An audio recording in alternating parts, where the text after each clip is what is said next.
पण ठीक आहे, आता फोन हॅक केला, आपल्या फोनमध्ये लपवण्यासारखं काही नाही.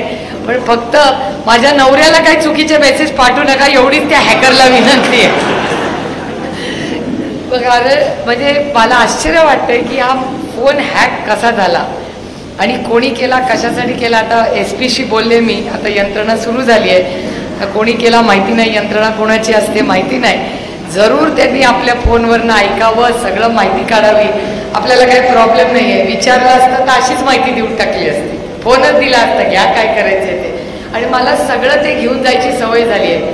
पक्ष नेला, चिन्ह नेलं, अजून काय काय नेतील याची काय गॅरंटी नाही. एक फक्त, बाकी सगळं घेऊन जाऊ शकतात माझ्याकडून, माझे मायबाप मतदार घेऊन जाऊ शकत नाही. हीच राष्ट्रवादी काँग्रेस पक्षाची. आणि खरंच अमोलदादा तुम्ही भाषण करत होता, सॉरी माझं अर्ध लक्ष तुमच्या भाषणाकडे होतं आणि अर्ध फोनमध्ये होतं. कारण का मला माहिती नाही की त्या फोनचा कोणी गैरवापर करू नये. कारण का आता ह्यांना वाटतंय की हे माझ्याशी बोलत आहे. आता त्या माणसांनी चुकीचे काही मेसेजेस कुणाला पाठवले, काही व्यवसाय काही करू शकतात.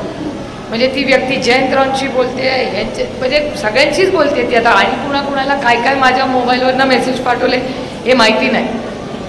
त्यामुळे दुर्दैव आहे की तंत्रज्ञान हे चांगलं आहे, पण त्याचा गैरवापर किती होतो आणि कोण करतंय. आता जमाना खराबी आहे, त्याच्यामुळे आता नक्की माझ्या फोनचा काय उद्योग चाललाय. ज्यांच्याकडे सगळे मेसेज पाठवून बघा तुम्हाला काय निरोप येत आहेत. आणि काही मागा, पैसे मागा, तिकीट मागा, काय पाहिजे ते मागू, बघू तरी काय काय ताकद आहे त्या माणसाची, कळेल तरी किती पाणी मिळेल गप्पा मारणारा. पण हे खरंच दुर्दैव आहे की राजकारण आणि त्याची पातळी काय काय परिस्थिती झाली आहे. या मतदारसंघाबद्दल अमोल